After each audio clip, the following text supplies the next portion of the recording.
Politik adalah seni mencegah orang menyibukkan diri dengan urusannya sendiri. Paul Valéry.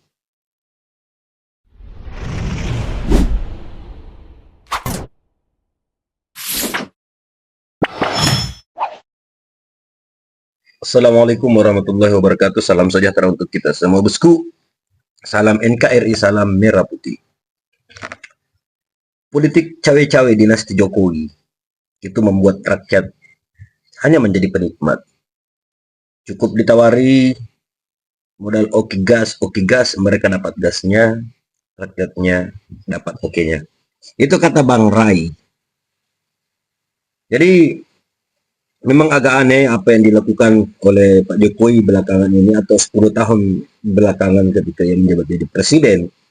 Itu kemudian memang seakan memaksakan untuk membentuk dinasti politik yang kemudian bisa membuat apa ya? Ya itulah sekarang buktinya, guys.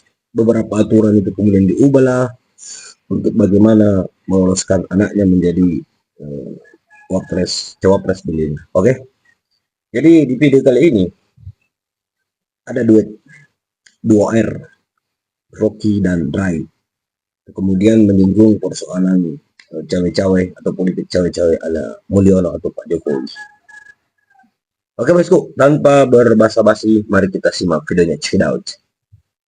Saya bayangkan bahwa Prabowo muter satu dunia untuk memperlihatkan kapasitas intelektual bangsa ini.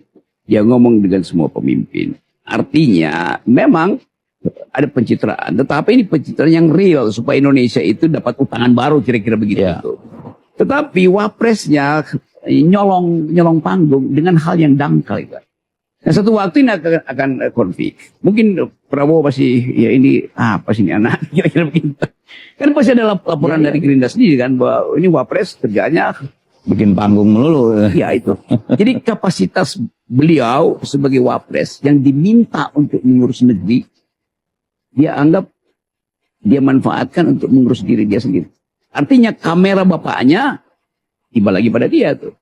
Tim yang mengolah media masih yang sama. Nah ini menunjukkan bahwa bertanding menjadi pemimpin itu harus otentik itu. Itu nggak ada sebetulnya di sang mana nih fotonya kok nggak pernah ada. Oh enggak. Itu yang kita ada tuh. Petruk Dadi Raja. Anda presiden, Anda mesti moralnya lebih tinggi dari dia, lebih tinggi dari dia, lebih tinggi dari saya.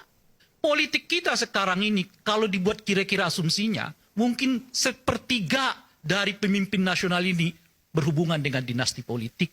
Lalu apa maknanya demokrasi ini bagi kita?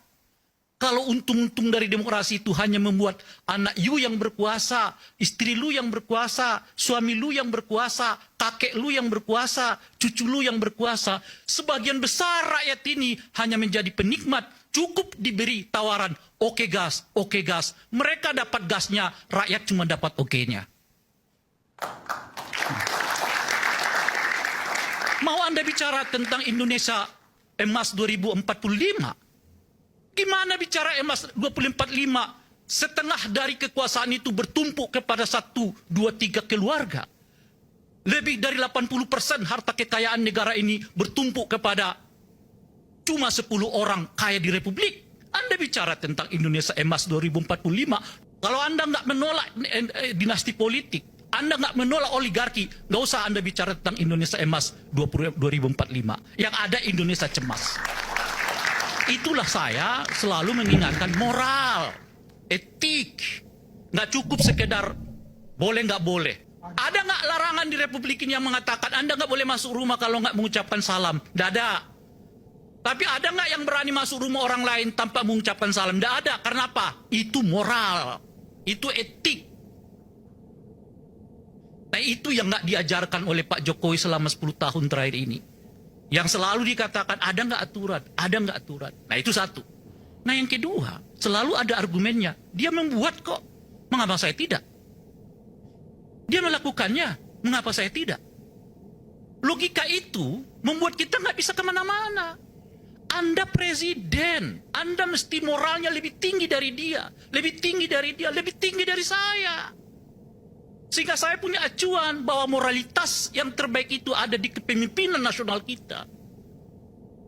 Lalu kalau semua orang mengatakan, Ibu Mega melakukannya, SBY melakukannya, Pak Jokowi juga boleh dong melakukannya. Lalu kita maju kapan? Mestinya mengatakan, saya akan membuktikan dan memberi contoh kepada Republik ini, bahwa sebagai mantan presiden, saya nggak akan cawe-cawe dalam konteks apapun. Apalagi saya nggak punya apa-apa untuk cawe-cawe. Saya nggak punya partai, nggak ketua partai, nggak anggota partai, nggak pengurus partai. Lebih mungkin saya bisa mengatakan saya berdiri di atas semuanya. Karena apa? Karena satu, saya nggak punya apa-apa terhadap itu. Dan yang kedua adalah saya memberi contoh supaya tidak ada lagi argumen-argumen. Dia melakukannya kok, dia melakukannya kok, dia melakukannya kok. Dan yang paling unik yang tidak mau keluar dari situasi itu justru adalah elit-elit dari rakyat ini. Rakyat ini dibiarkan untuk saling mencontoh apa yang tidak elok bagi Republik. Karena dia boleh, ya saya juga boleh. Mestinya sebagai mantan presiden, saya memperlihatkan kepada Anda semua, inilah etik, inilah moral, inilah standar dari seorang mantan presiden. Saya tidak menjadi ketua umum partai politik, saya tidak urusin lagi soal ini itu, saya pure hanya menjadi ikon dari Republik ini. Seperti pernah dilakukan oleh Habibie. Apa yang dilakukan waktu itu? Dia jangan jadi apa-apa kan? Apakah dia kampanye? Tidak. Apakah ia cawe-cawe dengan perkara? Tidak. Dia diam saja. Waktu pemilu 99 maksudnya? Setelah beliau jadi lengser. Oke. Pada saat pemilu 99 bilang juga tidak melakukan apa-apa, setelahnya juga tidak melakukan apa-apa. Mengapa itu bukan jadi contoh? Mengapa itu bukan jadi referensi? Dan sebetulnya banyak tokoh-tokoh di Republik ini yang moralnya seperti itu. Wah, kita jadi mencontoh-contoh hal yang membuat bangsa kita nyungsep kok. Tapi bicaranya Indonesia Empas 2045. Standar kita nggak ada di situ kok. Nah, ini yang saya mau katakan, Bung Aiman. Jadi kalau Anda mengatakan tadi bagaimana dengan, ya mestinya kan Pak Jokowi mengatakan saya beda dengan mereka. Apalagi saya nggak punya partai. Saya ingin dikenang sebagai sebagai presiden yang menurut lembaga survei tingkat kepuasannya 80% sebelum lengser sebagai presiden. Sekarang dengan cawe-cawe di Jakarta, cawe-cawe di Solo, itu artinya kan dia mau mengatakan sebagian rakyat Solo yang milih dan mengatakan puas kepada saya itu dikecewakan oleh dia. Karena boleh jadi sebagian dari masyarakat Jawa Tengah itu sedang tidak memilih orang yang sedang di-endorse-nya. Artinya apa? Menurunkannya. Dan tidak ada satupun di kelompok ini atau di lingkaran Pak Jokowi untuk yang mengingatkan itu, Pak Jokowi, jangan begitu. Anda harus jadi ikon moral bangsa ini. Anda harus menjadi teladan dari bangsa ini. Supaya generasi-generasi kita itu punya contoh. Nggak lagi bercerita tentang dia melakukannya, saya harus boleh melakukannya juga dong, enggak. Tapi harus mengatakan ini contoh ada kok, ini ada contoh ada kok, ini ada contoh kok. Apakah Pak Jokowi tidak mau jadikan sebagai contoh moral dari bangsa ini?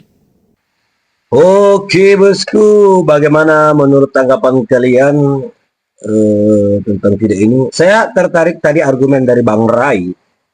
Apakah ada hukum undang-undang yang mengatur tentang ketika ada orang tidak salah masuk di rumah orang, itu apa semuanya? Ya memang tidak ada kan, tapi ada namanya moral, ethical moral, moralitas etik, bahwa moral dan etika di atas segalanya. Oke bosku, silakan tanggapi di kolom komentar. Sampai jumpa di video selanjutnya. Assalamualaikum warahmatullahi wabarakatuh.